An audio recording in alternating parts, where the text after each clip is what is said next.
Okay, dadka qaar waxaa ku adkaaday samaynta morphe oo kale daaqad markii loo sameynayo frame oo kale sida loo sameeyaa. Okay, example la qaadanaynaa. Example waxaan ku sameynaynaa daaqad qolkaas kale oo jirto. Qolkaas daaqad jirto waxaan rabnaa inaan morphe ku sameyno. Marka marquee tool aan dooranaynaa. Horta kuwa waa inaan aragnaa intaa bas in arkaan u baahanahay.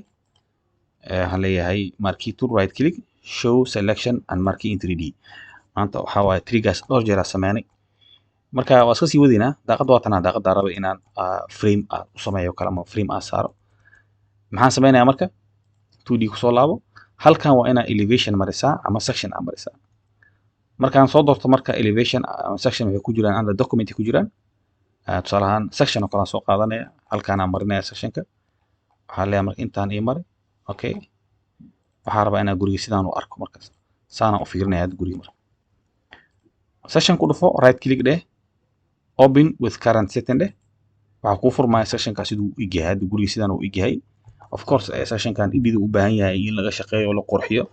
laakiin hadda ma galeyno hadda doonaysa in materialka guriga ku saaran oo kale saartid color ahaan oo kale waxa sameey kartaa inaad 2D tagtid sectionka right click ku dheh section selection setting kabacdi waxa ku dhuftaa model display meeshaan fill cut surface ku dhufo own colors non shaded midaan kan waxa ku dhuftaa own colors non shaded ku dhufaa ayadana bas khalaas marka okay hadda dhahdid aa fiirish sectionka xogaa yar waxa ku soo darsamaya ma arkaysaa colorkii iyo waxa ku soo darsamaya uu lahaa marka daaqadana waxaa rabaa tusaale inaa morphe saar meesha u socday qasadkii intaas eed ma ahayn inaa waxaan kala buujiyo marka line soo doorana waxaan ku soo dul wareegayaa marka daaqada ku soo dul wareegayaa marka line option kii dooran waxa waaye optionka geometry inta ku dhufana saas waa sameey karaa hadii kale rectangle inta doorto halkaas ku dhufto ay line ku dhufanaya hadana marka line-kii uu ku soo wareejiyay already marka soo dhaweeyay aan ku dhufto line-ka ay doormay ma arkaysaa hadana kan waan ku dhufanaya hadana kan waan ku dhufanaya midkaan aan ku dhufanaya waxa leeyahay marka offset all edges daaqada in morphe uu ku dhagan yahay waa laga fiican yahay inuu xogaa yar u jiraa fiican 5 cm ama 10 cm 0.1 u jirsiina hadda intuu ka bilaabanaya morphe marka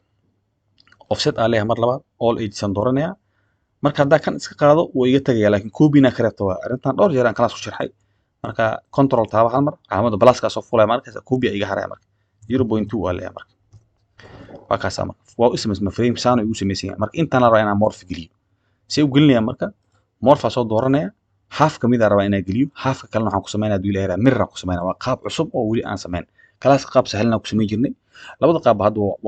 waa dul maraya marka qaabka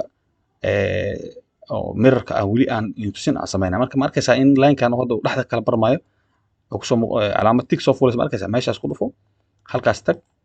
halkaan tag marka inta imaadido kale kor u laabo inta ku dhufo hadana sorry backspace inta ku dhufo hadana inta ku dhufo meesha ku aad ma arkaysaa marka ku aadid click si kor ku xir markaas morphe marka half ka mid aan sawir half kan kala ii harsan asagaan ku dhufanaya control shift m alle oo mirror copy marka inta ku dhufanaya waxa arkaya marka labada morphe waa ismaysmeen labadooda dooranaya marka right click aan leeyahay boolean operation union aan leeyahay waa isku dhijii labadooda 3D markaan fiiriyo marka waa kana frame-ka waa ismaysmeen ma arkaysaa laakiin laba qayb uu kaliya had salaanta ku dhufto kala kan waxa soo baxay optionka pull iyo push marka ku dhuftid hal qayb soo haray bismiga qaybta kale way dambeynaysaa marka qaybta koowaad 0.1 geli enter dheh hadana qaybta labaad soo qaado 0.1 geli ayadana enter dheh marka thickness-kii wuu sameysmay morphe wuu sameysmay waa qaadaya marka kaas geynaya si uu geynaya 2D tagaya marka halkaan imaanaya waa kana morphe uu ku dhufana waa soo daragareena morphe-gan halkaas keena 3D marka fiiriyo marka morphe uu ii saaran yahay meeshaas arkaysa daaqada caadi u saaran kan waa dariiqada adag waa dariiqada sahlan marka maxay tahay dariiqada sahlan waxa waaye aska tira morphe-gan mar labaad u sameeyna markii laamankan asaan u sameysatid morphe soo dooro halkaas ku dhufo rectangle dooro soo marka hore halkaas ku dhufo halkaas tag marka jaa waxa ismays meesha morphe ay saarma asagaan ku dhufanaya marka meel kamid dhaxaas ka dhufanaya waxa leeyahay offset all edges gudaha soo galiya marka hadda soo wada sikiyo way soo wada raaca waa inaa copy ka reebtaa si loo reebana copy control taabanaya marka 0.2 waa leedahay enter waa ismaysaya marka control shift aan waxa inta ku dhufana waa daliida qaybtan dhex jaa ma arkaysa waxa ii soo haray morphe frame-ka ii soo haray 3D marka imaado asagaan ku dhufanaya marka marka ku dhufto click asina mar labaad push iyo bula iyo dorn 0.2 waa gelina marka jaa wuu sameysay morphic waa qaadaya marka waxaan geynaa daaqada meesha taala geynaya ama 3D ku geey ama 2D ku geey isku mid waa markaysa waa ii fura marka morphic saasan loo sameeyaa billahi tawfiiq marka waa